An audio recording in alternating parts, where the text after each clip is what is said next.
immédiatement. Bonsoir David, bonsoir à tous. 24 heures après le rapport gallois, Jean-Marc Ayrault a donc rendu ses arbitrages. Le moment était très attendu. Au final, 35 mesures et un allègement de charges de 20 milliards d'euros pour les entreprises sous forme de crédit d'impôt. Là où Louis Gallois a préconisé, lui, des allègements, la TVA va également augmenter. Les dépenses de l'État seront réduites. On va donc s'y arrêter un long moment car ces mesures nous concernent tous. D'abord, les annonces. Valérie Lerouge, Claire-Marie Denis. Un rapport de 60 pages remis hier, un séminaire gouvernemental aujourd'hui et une conférence de presse très solennelle. Jean-Marc Ayrault a voulu aller vite pour montrer la détermination de son gouvernement à s'attaquer aux problèmes de compétitivité. L'effort que nous engageons marquera notre destin collectif. Il doit permettre à la France d'échapper au déclin qui nous guette si nous continuons à repousser à demain les décisions indispensables. La principale mesure vise à moins taxer les entreprises. Ça passera par un crédit d'impôt pour la compétitivité et l'emploi. Au total, moins 20 milliards d'euros d'impôts sur les sociétés. Toutes y auront le droit. Le montant de la ristourne sera fonction de leur nombre de salariés. Pour financer cette mesure, le gouvernement va réduire les dépenses publiques de 10 milliards d'euros. Ça touchera notamment les collectivités locales. Il va augmenter la TVA et accentuer la fiscalité écologique sur les industries les plus polluantes ou le transport aérien par exemple. À ceux qui voient dans cette réforme un changement de cap du gouvernement, Jean-Marc Ayrault répond.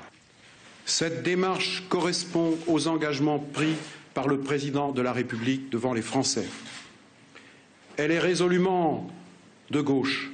Car son objectif, c'est l'emploi. Son objectif, c'est le redressement dans la justice.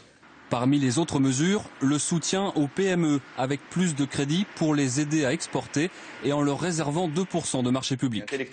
La formation, avec une augmentation des contrats d'apprentissage de 420 000 à 500 000.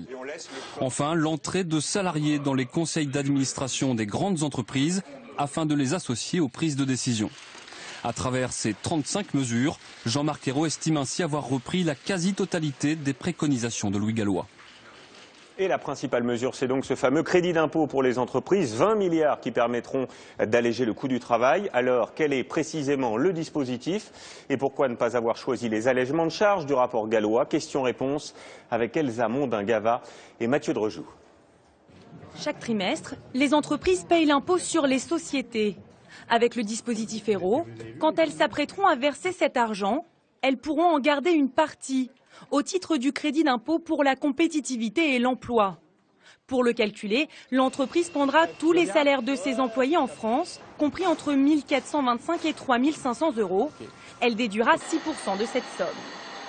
Sous quelles conditions les entreprises pourront-elles bénéficier de cette mesure? Toutes les entreprises sont concernées. Celles qui ne payent pas d'impôts recevront même un chèque. Pas de contrepartie exigée en matière de compétitivité. On voit bien que s'il y a crédit d'impôt, bien sûr, ça va permettre d'améliorer la situation des entreprises. Mais par contre, rien n'oblige les entreprises à investir cet argent dans la recherche et développement, dans la compétitivité. Mais elles peuvent l'utiliser à autre chose, par exemple au désendettement ou à la distribution des dividendes. Mais le gouvernement demande aux dirigeants de communiquer au comité d'entreprise l'usage qu'il est fait de cet argent. Les représentants des salariés seront également présents en conseil d'administration. Mais alors, quand ce crédit d'impôt sera-t-il effectif? Les entreprises pourront en profiter sur les bénéfices de l'année 2013, donc sur le montant de l'impôt qu'elles paieront en 2014. Enfin, pourquoi ce choix du crédit d'impôt? Le rapport Gallois, lui, préconisait des allègements de charges.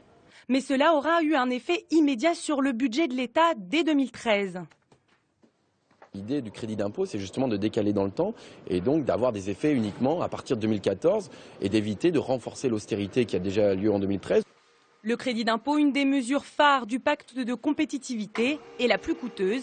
10 milliards en 2014, elle atteindra 20 milliards d'euros par an dès 2016.